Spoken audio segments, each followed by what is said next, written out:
everyone, and welcome to our live stream. My name is Kamille Lang. I am a certified California naturalist as well as a resource conservation specialist with the San Mateo County Office of Sustainability. We're here with San Mateo County Health to talk about Coastal Cleanup Month and to give you the tips you need to help protect your happy place. A little bit about me before we get started. So I'm a naturalist, which means that I have a special California certification that gave me training in learning about California native habitats, such as like the plants that are here, the animals, and the crossover between those two that make this state really special and something worth protecting, I think. Before we get started, I was wondering if you could type in the chat, what's your favorite place to get outdoors in San Mateo County? My favorite is anything on the coast side. I love going to the tide pools and seeing what I can find in high tide, low tide zones. And I really like just hearing the waves as they crash on the shore while I'm doing that. Sometimes I get a little scared when I turn my back to the waves to look deep into a pool, but it's always rewarding regardless of the splash that happens on my back. So please type in the chat, where do you like to go when you're going outside in San Mateo County? All right, cool. Ooh, I hear surfing in Pacifica, hiking amongst the redwoods. Oh, the redwoods are one of my favorite places on our planet. Like, they're just so magical and so much bigger than me. I totally agree with that. Thank you for sharing. Oh, you love your neighborhood? That's fantastic. Yes, staying nice and staying local, staying safe, and just being able to rediscover what's around you already is really fun too. Thank you for sharing. Redwood City is an awesome place. I used to work at the Marine Science Institute. There's lots of cross habitats there of that bayside wetland habitat transitioning into the San Francisco Bay.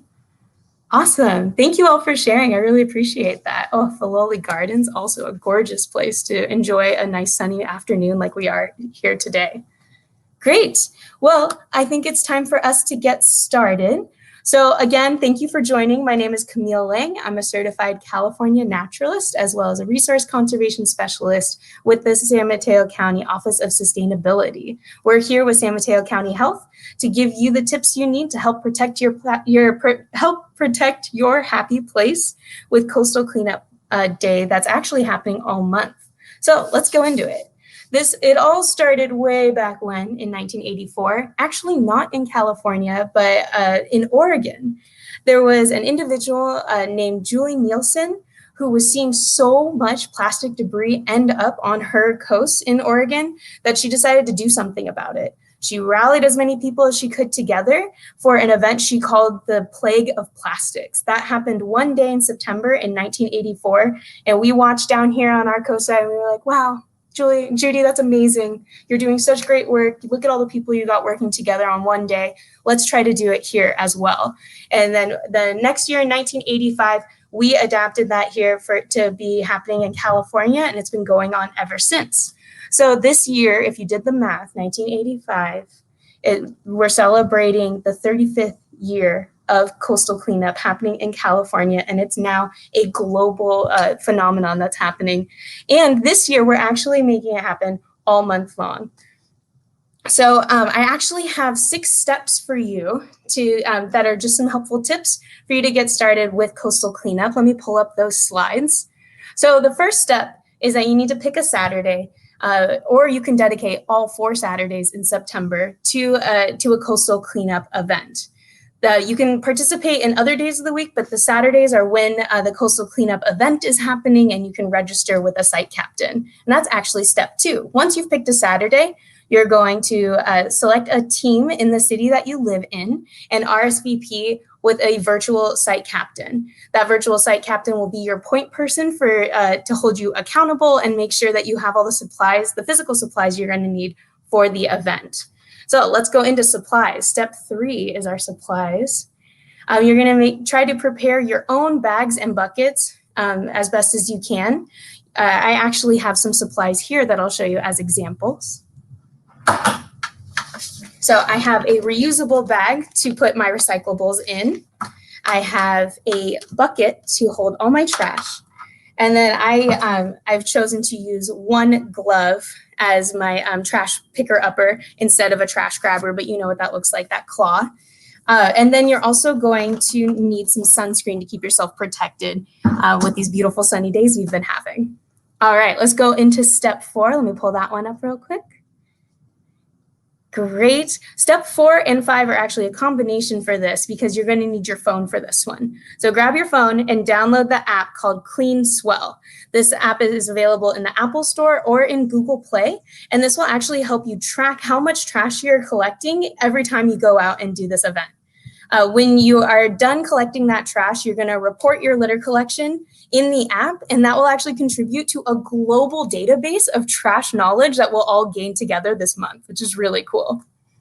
All right, and then finally, step 6, a really fun step, if you ask me, is you are going to be taking pictures while you are participating in this event.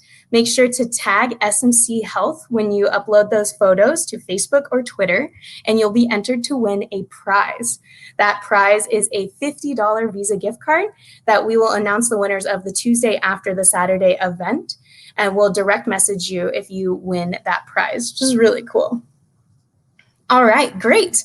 So now that we've talked about the history of coastal cleanup and the 6 steps you need to participate safely, I have 2 safety reminders that I want to go over with you right now. Our first safety reminder is about air quality. It's really important that you double check online to see if the air quality is suitable to be outdoors before you head out. It's totally okay with us if you choose to stay inside and not participate if the air quality is the reason why. So just make sure you double check online, and there should be a banner below me here that gives you our website to check. It's airnow.gov, and you just want to check before you head out. And then another reminder is that during the COVID-19 pandemic we are in, we need to make sure that we are following strict social distancing protocol. We are not encouraging you to gather in large groups for this event, but instead participate with your family, your social bubble, and wear masks when you go outside to make sure that you are slowing the spread of COVID-19. You don't have to travel all the way to the coast to participate either. You can do this in your neighborhood where you're safer and less likely to, or you'll just be more protected in your neighborhood. Cool. All right, with that, I'm going to move on to our next point, but I just want to say welcome if you're just joining us. My name is Kamille Lang. I am a certified California naturalist as well as a resource conservation specialist with the San Mateo County's Office of Sustainability. We're here with San Mateo County Health to talk about the Coastal Cleanup Month event and give you the tips you need to help protect your happy place.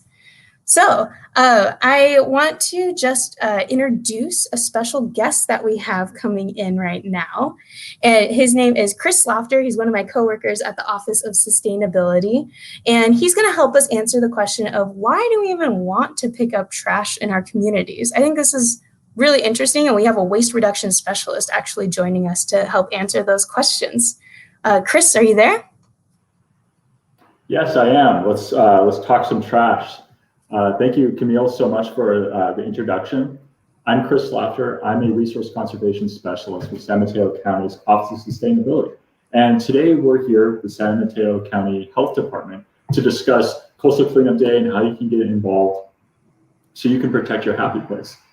Before I get started, I just want to make sure if there are any questions that anybody had about what Kamille just went over. She just discussed the history of Coastal Cleanup Day, the 6 steps that you need to get involved, and a couple of reminders so that you can stay healthy by monitoring your air quality and following social distancing practices. Does anybody have any questions about that before I you can enter that in the comments section? Okay, I don't see anything, so I'll get right into it. So what I'm going to talk about is trash. And our watershed. So I'm going to talk about what our watershed is and how it functions. And I'm going to discuss with you, just a moment here. Sorry, just having a computer function. There we go. What kinds of trash you're going to see like on your streets, and what are some of the things that we can do about it? Because the trash that you're going to see out in your neighborhood points toward upstream solutions.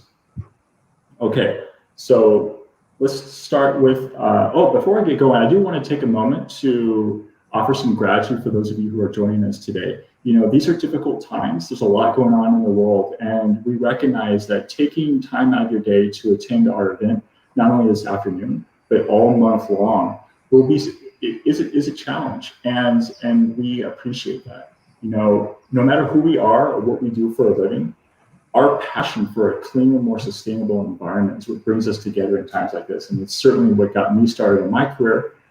When I began surfing about 10 years ago, and I started noticing all the trash like at our beaches at Pacifica, I started seeing more trash in our streets, and it's what got me started in my sustainability career. And so I do want to say welcome to those of you who have, this is your first time participating in Coastal Cleanup Day. And if I had a hat on, I would take my hat off to all of you who are volunteering. So thank you. So let's dive into watersheds. I'm going to pull up an illustration of a watershed to give you a better idea of what it looks like. There we go. Thank you. So a watershed is defined as any place rain falls on the ground. So your home, the library, your school, and everywhere you go are all part of the watershed. Many watersheds are named after the largest and lowest body of water in that watershed. So for example, if you live on Redwood City, you live in the Redwood Creek watershed. All the rain in Redwood City goes through the streets, lawns, and other areas into the storm drain and out to Redwood Creek. Redwood Creek flows out to San Francisco Bay, and eventually that water and whatever else was on the ground flows under the Golden Gate Bridge and into the Pacific Ocean. So a great way to kind of think about that is your shower. So when you turn on the shower, you are creating a rainstorm. And then the water hits your head first because it's the highest point, like our Santa Cruz Mountains, and then the water hits the top of your head like raindrops. But then that water starts to come together like our creeks and our streams. And that water's in a creek or stream, it flows down the lowest part in your shower, the shower drain. And just like your shower drain, the largest body of water in your area is where all the water and whatever the water picked up goes. All the suds from your soap, the shampoo you use to clean your hair, and whatever else is on your body will end up in the drain. And just like a shower, whatever litter we leave on the ground ends up moving through our watershed. So I'm just going to take off this illustration so I can talk to you more directly. So the streets in our neighborhoods, they're a big part of our body in the shower, or they're a large part of our watershed. And so whatever we leave there, or whatever's in there, is going to make its way to the coast. Does anybody want to guess? You can type it in your comments as to what you might see in your neighborhood, or what some of the top 10 items that have been collected during coastal cleanup events in the past. Does anybody have any ideas of what you'll find, or what historically has been found? Give it a minute here. Yeah. Okay, so to give you an idea, let's pull up the list of. I'm going to pull up the list of coastal cleanup day history, the top 10 items. And what you see is probably not going to be surprising. Here we see that cigarettes are the top 10 item in terms of the number, right? Then you have food wrappers and containers, caps and lids, paper and plastic bags, cups, plates, utensils, straws and stirrers, glass beverage bottles, plastic beverage bottles, other beverage cans, and then notably construction materials. Okay, I'm going to take down this list so I can talk to you more directly. And one of the things that you're going to see, or that you probably notice about that list, and you'll see out on the street today, is there are a couple of things that all those items most of those items have in common. They're plastic, like what was noted when Kamille talked about the history of Coastal Cleanup Day and why Julie wanted to start collecting trash in the first place. But also, a lot of them are beverage items, and this is linked, and food packaging items, single-use packaging items. And this is linked to our disposable lifestyle. And I'm going to talk about this later, but this is important. This is a key point in why we collect this data. Because when we see these trends, it points toward, in the downstream, that is, when we see the litter and the trash that collects downstream of rain events, like in the watershed, it points toward upstream solutions. So what can we do in our daily lives? What can we do in the way we organize our communities and our lifestyles that can stop that waste before it starts? Because I'm just going to think about that, and I'm going to get to that after I show you some of the trash you'll find. So you're going to find things like plastic straws. You're going to find utensils like this fork, knife, and spoon. You're going to see lids, plastic cup lids. You see plastic cups, right? You're going to see aluminum cans and other beverage cans. You'll probably find a lot of buckets and bottles. And then Not as commonly, but you'll find like food containers. Here's another, a larger, this is what we call a clamshell. You can find other random stuff too, right? You might find, I have a little Mario here, you might find little toys, or you might find other discarded pieces of clothing and whatnot. And these are all things you can track in your Clean Swell app. Okay, but let's talk about the majority of the items you'll see again. So most of what you're gonna find is gonna be food packaging. So what does that mean? Right, it's really important that we collect the trash off the ground, because every item that we pick up and we catalog and we collect data on tells us about our lifestyle, but also prevents that item from going into the environment, which is a good thing. But sadly, no matter how much effort we put into the cleanup, we produce so much trash as a community and globally, it can't keep up. And so we need to modify the way we live our lives. And so when we look at the majority of the items is single-use disposable foodware packaging, that tells us a couple things. We can make some changes in our lives to prevent that trash before it even starts. And one key way is that when you take food to go, or when you order food for takeout, you can bring your own beverage bottle, right? Or if you like coffee like I do, you drink it all day long, you can bring a coffee thermos. Other things, I like to get ice cream on the go. And oftentimes people want to give you a plastic spoon, you can bring a wooden spoon. And there are these really nifty bamboo kits that you can use. You have like chopsticks, a fork, a knife.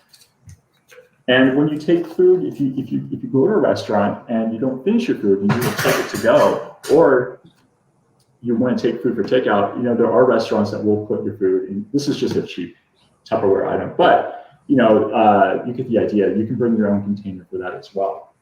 Other things you can do is you can, I know we're during a pandemic right now, so you may not feel safe, or restaurants in your area might not be doing this, but if they're offering dining on site, like outdoors, and if they're doing it with reusable items, that's a great way to reduce the use of single-use disposables. You could stay at home and dine and cook.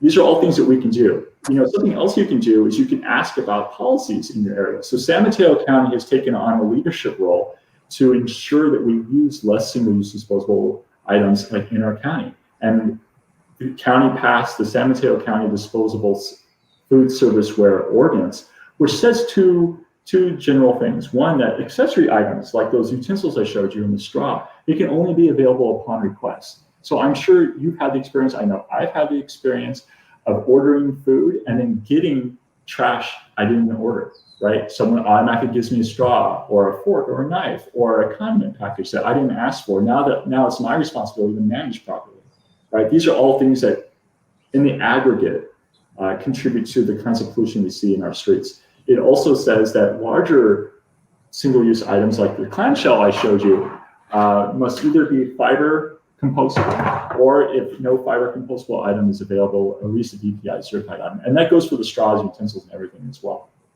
All right, we're really trying to move away from single-use plastics. And so I think that that's a good overview of the kinds of things that we can do in our daily lives to avoid producing the trash that you're likely going to see throughout all Coastal Cleanup Day. And before I hand it off to Kamille, I just want to reintroduce myself for those of you who are just joining. I'm Chris Slaughter. I'm a resource conservation specialist with the Office of Sustainability's Waste Reduction Team. And we are here today with the San Mateo Health Department, County Health Department, to discuss Coastal Cleanup Day, how you can get involved and stay safe while you're doing that. So back to Kamille. Awesome. Thank you, Chris. I think that was really interesting.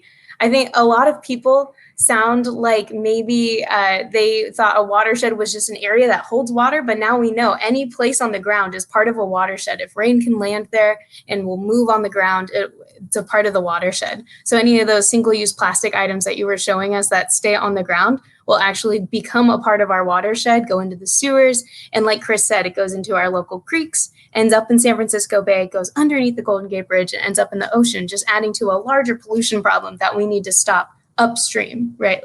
Thank you. All right, so let's see. We are going to go over some quick safety reminders for participating in Coastal Cleanup Month before I introduce another special guest to you. If you're just tuning in, welcome. My name is Kamille Lang. I am a certified California naturalist as well as a resource conservation specialist with the San Mateo County Office of Sustainability. We're here with San Mateo County's Health Department to talk about Coastal Cleanup Month and give you the tips that you need to help protect your happy place all month long here in September. Cool. So there's a few different things that I want you to consider when you're choosing to participate safely in Coastal Cleanup Month. I want you to know that you do not have to go to the coast to do this event. The Coastal Cleanup Month starts right at your doorstep. All you have to do is go outside, gather your supplies, make sure you have your mask on, and you'll be ready to go. The coastal cleanup, like Chris said, the watershed is everywhere here. Our waterways need protecting, not just on the coast of San Mateo County, but right in our own front yards, backyards, our libraries, our grocery stores. So you can help locally rather than traveling all the way out to the coast.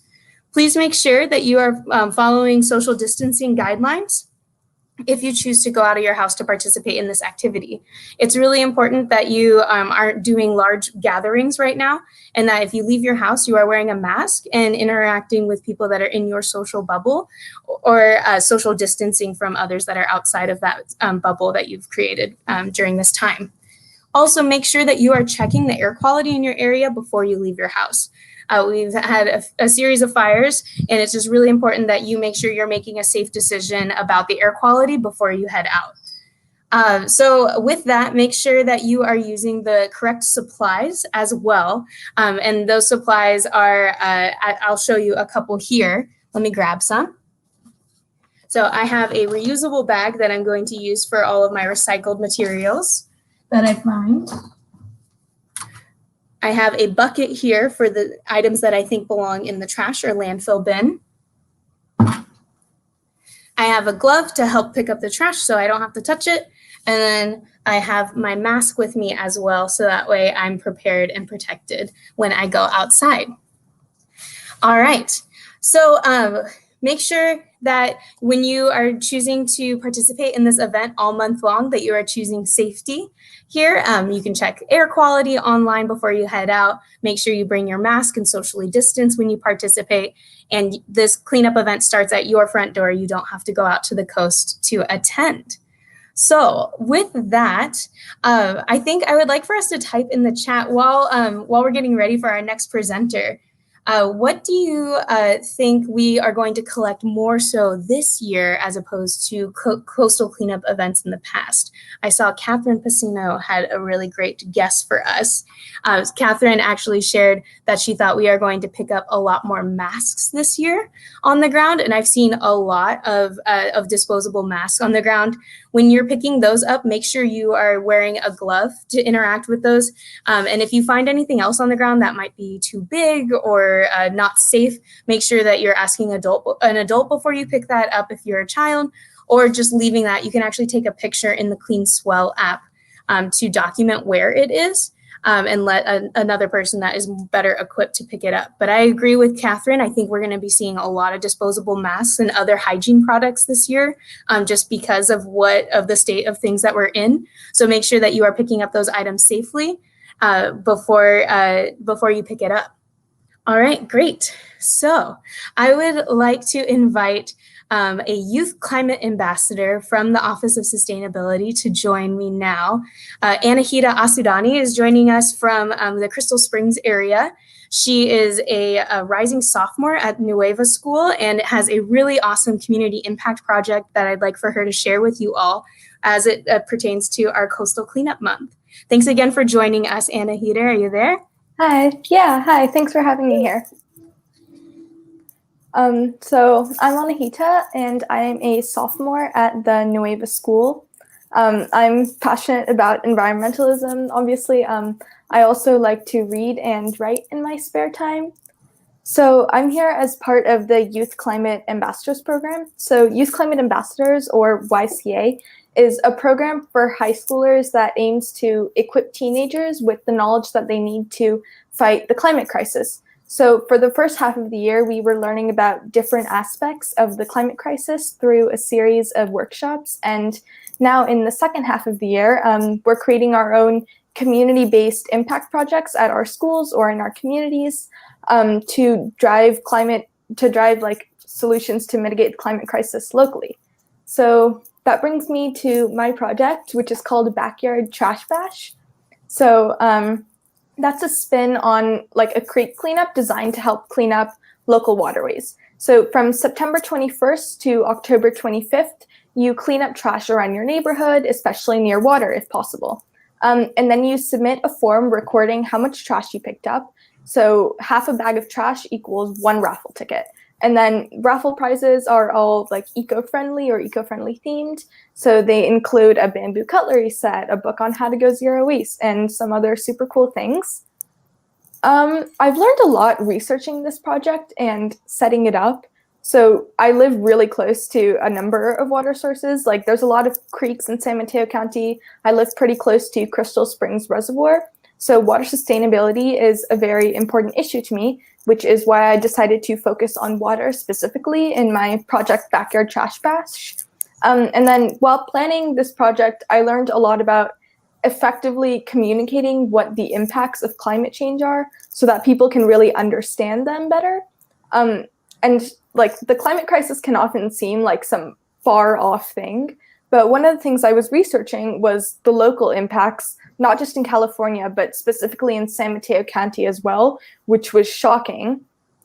So one of the things I researched is San Mateo Creek, which is in San Mateo County, is considered impaired by the Environmental Protection Agency, which was pretty surprising to me because I thought like a lot of the water in San Mateo County was super clean, like creeks-wise. So the causes of the pollution in San Mateo Creek are reportedly pesticides, trash, and toxic chemicals. So not only does this hurt aquatic life, but it also limits recreation in certain areas where the creek is. In addition to San Mateo Creek, Laurel Creek, which you might recognize if you've ever been to Sugarloaf Park, that's the creek over there. It's also considered impaired by the EPA due to pesticides. While forming my project, I also wanted to learn more about what trash looks like in my community. So I did an investigation of pollutants in my community. So that yielded a lot of dog poop, a lot of trash, and rotten food. Some other probable causes of pollution that I didn't really see, but am fairly confident would be there are motor oil from cars and pesticides from backyards. So those are just the local impacts of this. When you think of this on a global scale, UNICEF reports that in 20 years, 1 in 4 children will be living in areas of high water stress, like 1 in 4 children in the world. And already over 800 children die every day from diarrhea from unsafe water, and scientists predict that this number will rise due to the climate crisis. This all sounds very catastrophic, but luckily there are ways to help and begin to mitigate the impact of the climate crisis and begin to reverse some of the effects of the current pollution.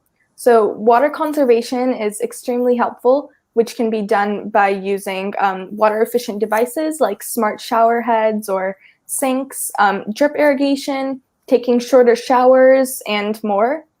To prevent pollution specifically getting into water, it's important to prevent these polluters from ever being on the street so they can't get into waterways.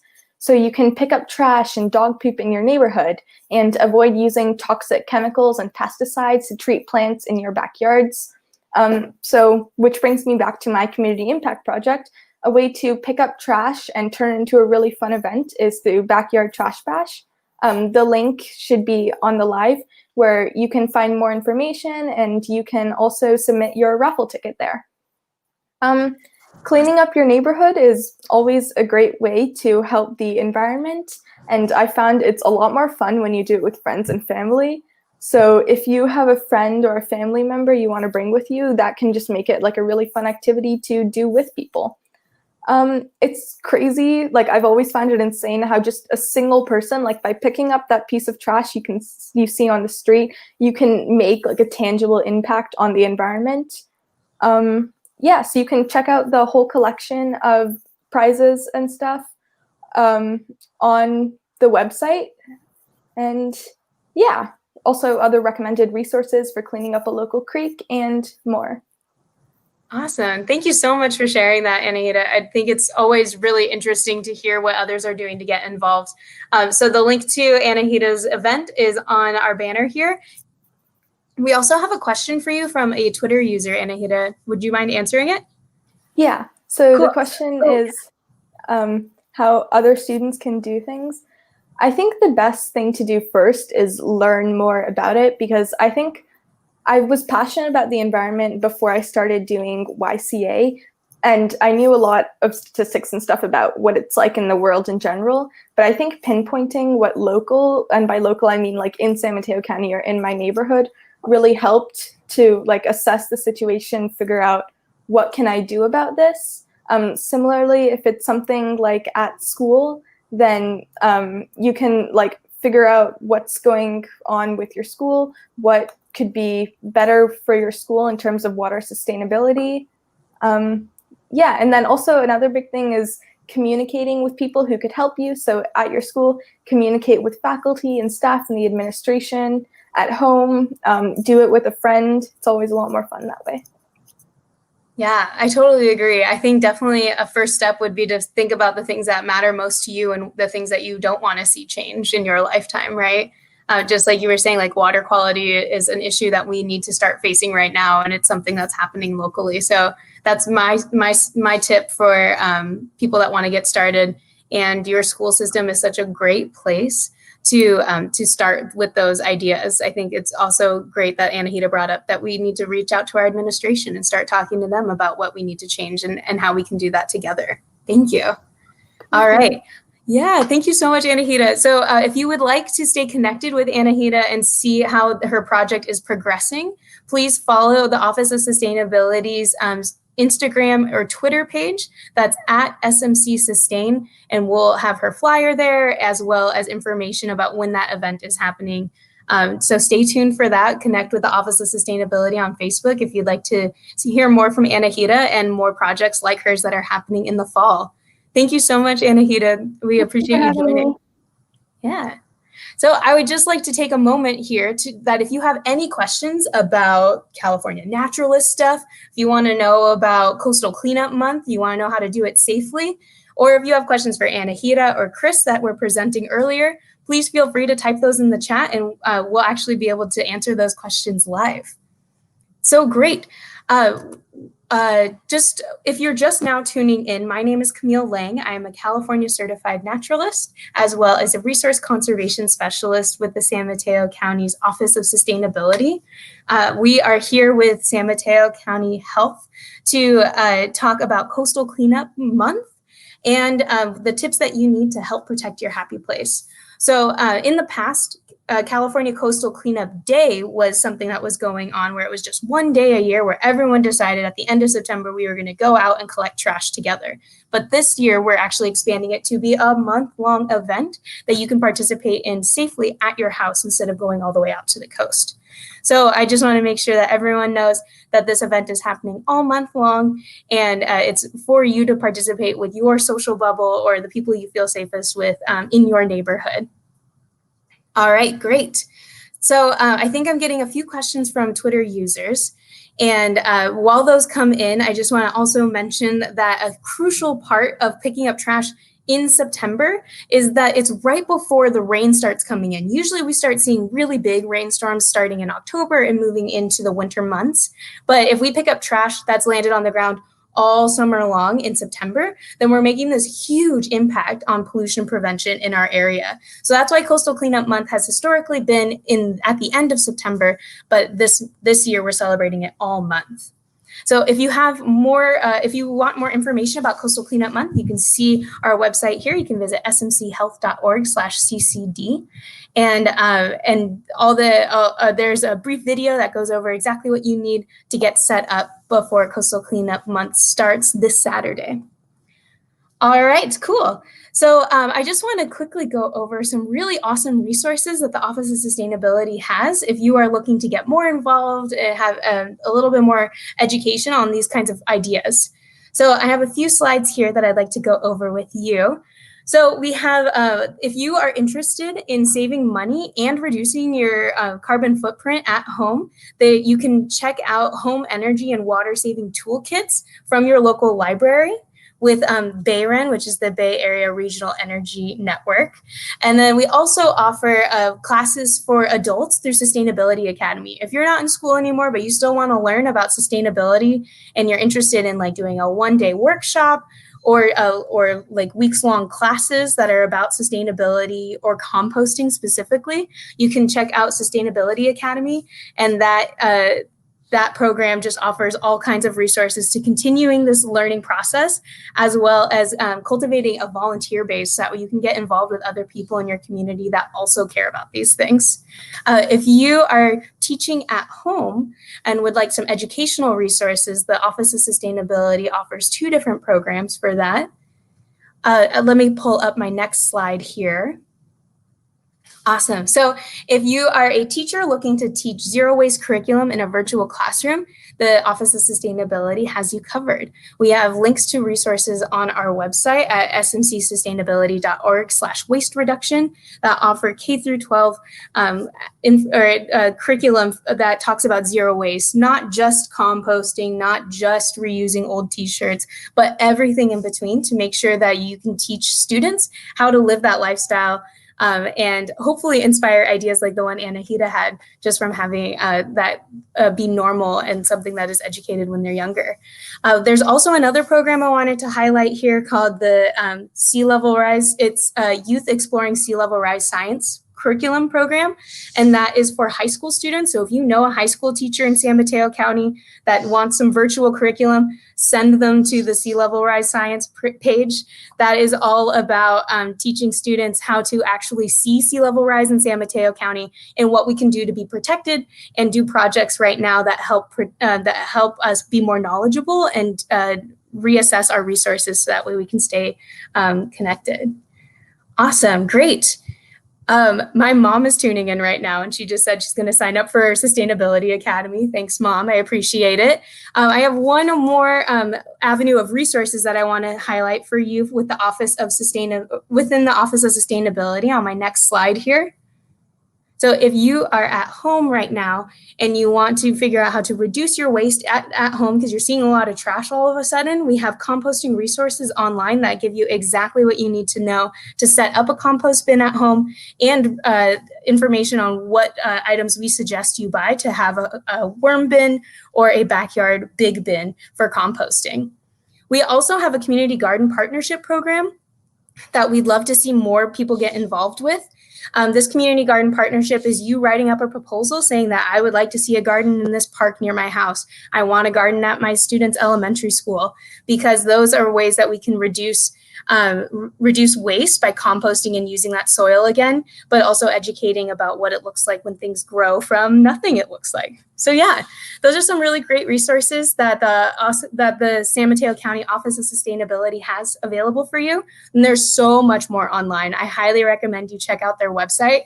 It's smcsustainability.org. And if you want to sign up for newsletters, you go to smcsustainability.org/subscribe. Or if you're a social media nut like me, you can just follow the Office of Sustainability on Instagram or Twitter, and their handle is @smcsustain. All that information will be available to you online. Yeah, let's keep going. If you're just joining us, welcome. We're wrapping up our live stream right now. This is we're talking about Coastal Cleanup Day. My name is Kamille Lang, and I am a certified California naturalist, as well as a resource conservation specialist with the San Mateo County Office of Sustainability. We're here with SMC Health to talk about Coastal Cleanup Month that is happening all month long in September, and giving you the tips that you need to help protect your happy place. All right, if you are watching right now on some SMC Health social media, then thank you. I just want to also tell you, before I get into my last little bit here, that San Mateo County Health has a Twitter and Facebook for you to follow and get information, not just about Coastal Cleanup Month, but other health-related news that we have available. And the handle for that is at SMC Health. You can find that on Facebook and Twitter. And we also there's a YouTube page for you to look at as well. Oh, great. I see a question from a Twitter user. What is a California naturalist and how do I become one? Well, I am so glad you asked. It's my favorite thing to talk about. So as a certified California naturalist, I took a class through UC Santa Cruz. They offer classes through many different UCs and community colleges all throughout California. And in that class, it was a 9-week course that talked about different habitats that are really unique to California, like the redwoods, like the tide pools, and lots of stuff in between. The oak woodlands that we have in this area are also really unique. And it gives you high-level training in each of those habitats, and it describes what humans need to do to keep those places protected and to connect with them more. You can actually sign up for California Naturalist programs online at uccalnat.com. It's a quick Google search too. If you Google California Naturalist, they're actually starting a new program that's called the UC Climate Steward Program that I'm interested in signing up for. But if you're interested in becoming a California Naturalist and just getting to know the place that we all are from now, I highly recommend you get that certification. And it was a unique experience. I don't think I could get anywhere else. It was just different than college and different than going out hiking. It was amazing. Awesome, thank you. All right, so, oh yes, the URL is right here. Oh my gosh, this is fun. So take a class to get certified as a California naturalist. All of those classes are happening virtually right now, so you can get certified to be a naturalist at home. Another one of my favorite parts about being a California naturalist is I had to do a thesis project.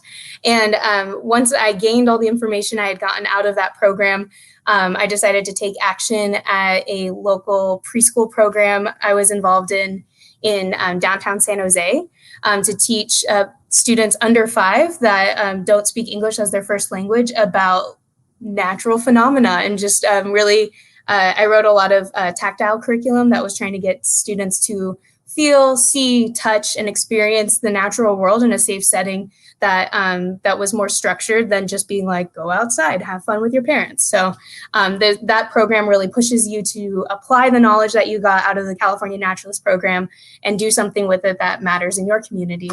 Similar to the Community Impact Project that Anahita Asudani presented on with our Youth Climate Ambassador program through the Office of Sustainability. Awesome. All right, great. Before I go, I just want to make sure that we are all on the same page about how you can safely participate in California Coastal Cleanup Month and that you have every single tip you need to help protect your happy place. If you're just joining us, welcome. I'm Kamille Lang. I am a resource conservation specialist with the San Mateo County's Office of Sustainability, as well as a California naturalist. And we're going to go over 6 steps that you need to know before you start participating in Coastal Cleanup Month. So step 1 is right here. You're going to pick a Saturday in the month of September to designate to litter collection in your neighborhood. You don't have to go to the coast for this. You're just going to pick a Saturday that works for you, your family, or your social bubble. And then we're going to go on to step 2. Once you've picked that Saturday, you are going to select a team in your city you live in and RSVP with a virtual site captain online at smchealth.org/ccd. That's how you can RSVP. Just let someone know that you're going to be there, and that virtual site captain will be your point person and act as support for you to keep you accountable and help you make sure that you are participating safely. All right, let's go on to step 3. Awesome. So step 3, you're going to need some supplies. You should prepare your own bags or buckets, litter grabbers or gloves, and sunscreen to pick up litter. So I have examples of those materials here. Let me show you what I usually use when I go out to pick up some trash. I have a reusable bag that I use to hold on to anything I think might be recycled. I have a bucket that I use to gather trash items that are going to go into the landfill bin. I use just one glove to cover up the hand that I know I'm going to be collecting trash with, as well as my mask that I'm going to be sporting this year to make sure I am safe and protected while participating in this event all month long. All right, great. So after you have all your supplies, and if you don't have any of those supplies, you are more than welcome to reach out to the site captain you RSVP'd with for those supplies. After you have all the supplies, you are going to download an app. So we could go to step 4. Awesome. So you are going to prepare to report litter collected on the day you go out by downloading a mobile app called Clean Swell. This app is available in the Apple Store or in Google Play. And this app just helps you keep track of what you're grabbing. And what's really cool about Clean Swell is it sends that data. Once you're done with your collection, you can say, I'm done. And it sends that data away to the Ocean Conservancy, and they're able to gather how much all the trash that you had weighed, what was the thing that you collected the most of, and what other people in your area were also collecting to see what was in common. So Chris Laughter, a coworker of mine with the Office of Sustainability, showed that 36% of the trash that we have collected in Coastal Cleanup Day, one day a year, for the past 35 years was cigarette butts. So I'm really interested to see if that is something that is staying true this year. And we won't know until people add their data into the Clean Swell app and send that data to the Ocean Conservancy for us to all check together. All right. Cool. So step 4 and 5 is downloading the app and making sure you have that app ready when you go out to pick up your trash. And then finally, step 6. I know it's a lot of steps, but we're here at the last one. This is my favorite one. Take pictures of yourself and your family as you participate in the Coastal Cleanup Month event. When you take pictures, make sure you upload them to Facebook or Twitter and tag @SMC Health to be entered to win a prize. That prize is a $50 Visa gift card, and you are only eligible if you upload a picture on Saturday. We pick the winners, and then by Tuesday of the week following, we will have our results and we'll direct message you if you are the winner for the event. So great. I want to just quickly show you Clean Swell again, now that we've talked about all the 6 steps you need to help protect your happy place. So I have an image here that I'd like to show you about the Clean Swell app. Let's see. Cool. Here it is. So you can see that it shows the different ones the different trash items that we more often see. You can see there's an image for plastic bags, there's bottle caps, fishing equipment, as well as straws, utensilwares like Chris was talking about, and then other tiny pieces of plastic. So just make sure you are marking that and it tallies the amount for you, so that way you don't have to worry about it. You can just keep on collecting trash as you see fit. So now that we know all of this, I think we're prepared. Can you type in the chat, are you ready to do Coastal Cleanup Month? This Saturday is the first one you can RSVP for, but honestly, you could head out right now after your lunch break and go pick up trash. So this is awesome. I'm seeing in the chat that someone is planning a Labor Day cleanup and barbecue with the family bubble. That's awesome. This is such a great weekend to take this opportunity and get a lot of people involved. So if you are ready for Coastal Cleanup, type in the chat box, yes, I'm ready. If you have questions about Coastal Cleanup, you don't feel quite ready yet, that's okay too. Put that in the chat and I can go over those answers with you. Awesome. Cool. Ooh, I see that someone is going to clean around Redwood Shores this weekend. That area actually gets a lot of trash because it's such a low-lying area that a lot of trash that's coming from the hills and Woodside trickle down into that area. So thank you for saying that you're going to go out there. That's going to be a really fun weekend. I'm excited to see what you collect. And then, there's a question from Daniel. So Daniel wants to know where he can get a bucket. If you need a bucket, I got mine from Home Depot. If you don't want to go to Home Depot and want to borrow one, you can RSVP with a site captain in your city and let them know what supplies you need. If you need a bucket, gloves, that kind of stuff, your site captain should be able to connect you to the appropriate resources. There's also a really cool website that I would recommend called buynothingproject.org. And you can find groups there to see if there's a bucket available for you to use for the weekend, and it doesn't cost anything too. Thank you, Daniel, for your question, and I appreciate that. Great. Awesome. So there's just a few supplies. If you don't have buckets, you can also use bags. I've been getting a lot of grocery bags from the store because a lot of the grocery stores are not letting you use reusable bags. So you can use a bag that you get from the grocery store too. And then just a quick reminder, if you are ready for Coastal Cleanup Month, please put that in the chat. If you have questions and you want to make sure that you are absolutely prepared to participate in Coastal Cleanup Month this month, put those in the chat as well, and we can get those questions answered. Awesome. Okay, great. Well, I think we have everything we need. If you have any questions, please feel free to follow at SMC Health and ask questions there on Twitter or Facebook. If you're interested in getting connected with the Office of Sustainability that I work with, you are more than welcome to follow us on Instagram and Twitter at SMC Sustain. And we have lots of information on our respective websites. If you are interested in health information, you can go to smchealth.gov. And if you'd like to check out more sustainability programs, you can check out smcsustainability.org. Oh my goodness. Okay, so there's a few of you who are tuning in that want to know what fish I am holding in our promotion picture. So, drum roll, please. I'm going to make my own drum roll because it's just me here. I am holding a shovel-nosed guitarfish. A shovel-nosed guitarfish is a native fish to the San Francisco Bay. Who knew? And it's this genetic evolution between a bat ray, like a stingray, and a shark. And you can kind of see that in the picture where it's flat like a bat ray, but it kind of looks like a shark, and they can get really big. Apparently, I used to work at the Marine Science Institute, and a lot of people said that they've never seen a shovel-nosed guitarfish that big, and we caught that one right underneath the Golden Gate Bridge where the water's really deep. There's lots of good nutrients for the shovel-nosed guitarfish, and it was able to get really big.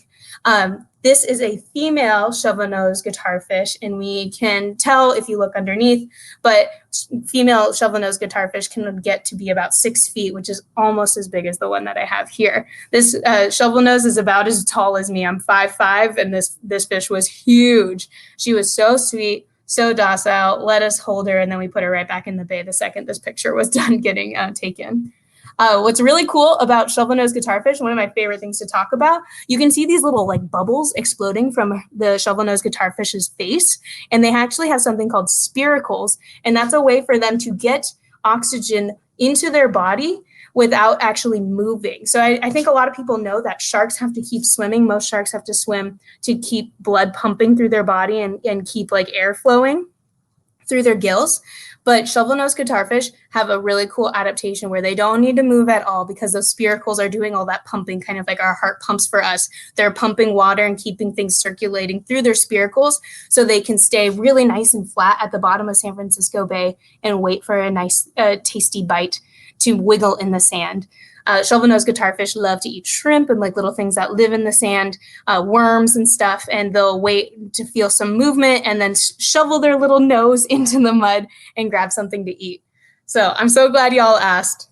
We could talk about shovel-nosed guitarfish all day, every day, but these are the animals that are really affected by all that pollution that we leave on the ground. The trash after a big rain will go into the storm drains and head right out to that ecosystem that shovel-nosed guitarfish was in. So it's really important that we do our part on land to make sure that habitat stays nice and clean for the shovel-nosed guitarfish and the other fish that live in our bay, as well as all the recreating we get to do in San Francisco Bay. All right, so I'm going to head out now. Thank you so much for joining us. Again, I'm Kamille Lang, a certified California naturalist, as well as a resource conservation specialist with the San Mateo County Office of Sustainability. And we're here at San Mateo County Health's pages to talk about Coastal Cleanup Month and give you the tips that you need to protect your happy place. I hope you're ready. If you have any other questions, we'll be sure to answer them. And please follow at SMC Health on Facebook, Twitter, and YouTube to stay up to date on all things COVID related, as well as how to get involved with Coastal Cleanup Month. Thank you everyone for joining us, and we hope to see you out there. Post your pictures to let us know what you're up to. Bye.